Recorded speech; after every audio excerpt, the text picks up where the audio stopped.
Hey ladies, welcome back to the 5-day Racial Equity Challenge.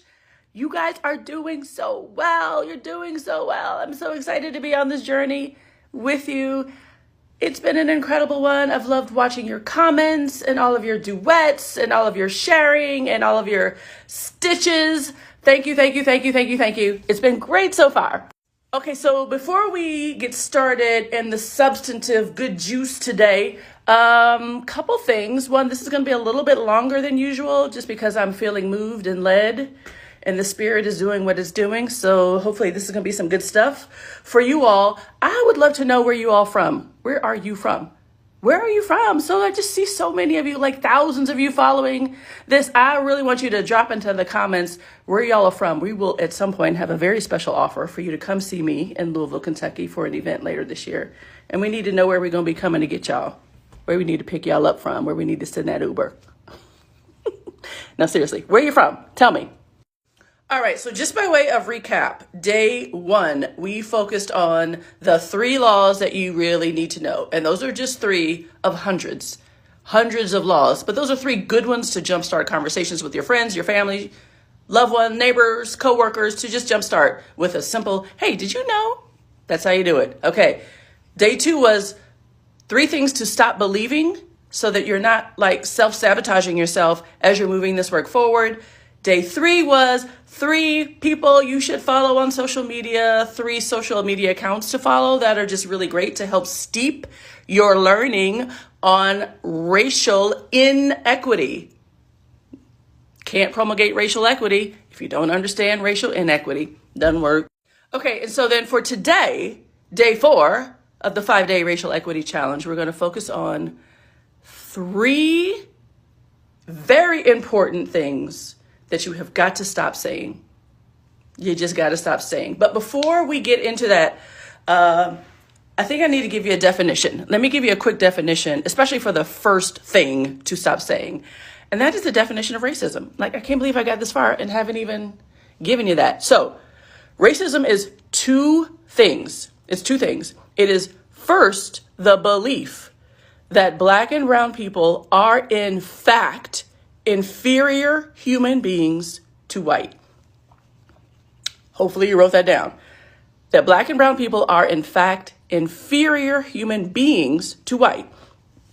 The second part of the racism definition is the systems, the structures, the policies, the rules, and the laws and social norms to protect that belief. That's racism, both of those things. Okay, so the first thing to stop saying and stop allowing people to say, honestly, in your presence on this topic is, I don't discuss politics. I'm not going to talk about politics. Racism is not political. It is not. It is not. It's an ideological construct that we just talked about, the belief system and the structures that protect it. Does it find its way in the midst of like political folly, political fodder? Is it subject to the political winds that blow? Has it found respite, seemingly, inside of one political party more than the other? Yeah. Does it find sanctuary in one party more than the other? Absolutely. It doesn't mean that it itself is political just because it has been subject to that which is political. Rather, it's humanity, it's human rights. It's more subject, if anything, to the realities of our Constitution, right? That talks about what humans ought to be able to realize. And our Constitution, ostensibly, is not partisan. But it's subject to God-given rights, even bigger than the Constitution, right? Even bigger than what man could give us, could bestow. This is an issue fundamentally around the designation of mattering for humans.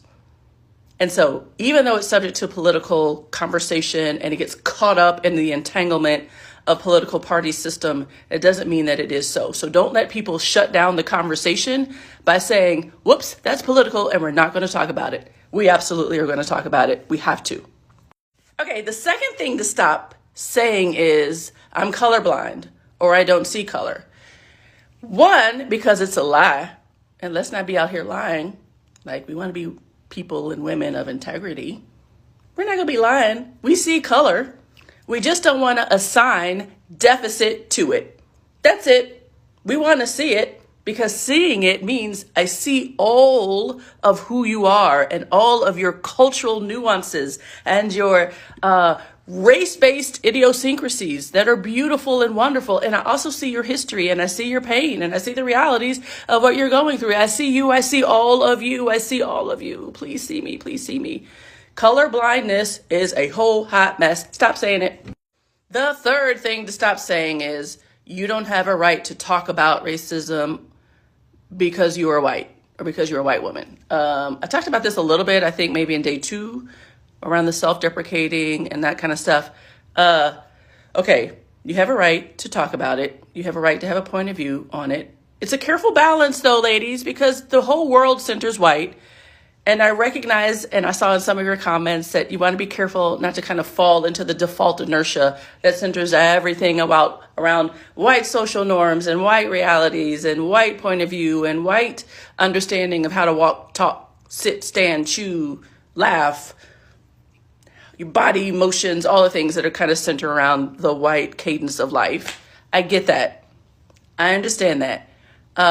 But you also can, on top of that, and helping to dilute some of that, discuss racism. We have to discuss it. We have to discuss racial equity. We have to discuss racism. We have to discuss what is happening and what has always happened to Black and brown people, all of us. So yes, you have a right to talk about it.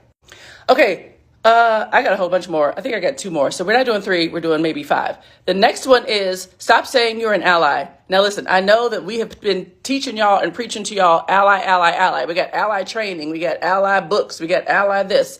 I personally don't believe, at least at this dispensation in time, at this point, given that we are so close to moving toward a resetting of the demographic reality in our country, we don't have time for allies. And in fact, you aren't one. Ally means I'm a friend to the harmed.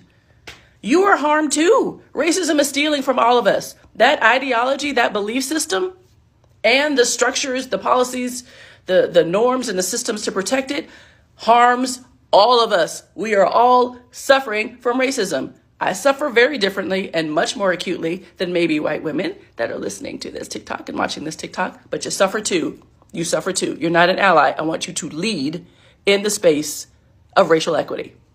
Okay, the last thing I'll say, because I know this is 7 minutes. God, I hope you're staying the course. The last thing, stop saying you don't have time or patience to teach this. Stop saying it. I have the time. I know a lot of folks don't. A lot of folks are tired and beleaguered and are just done with having to teach and preach and explain.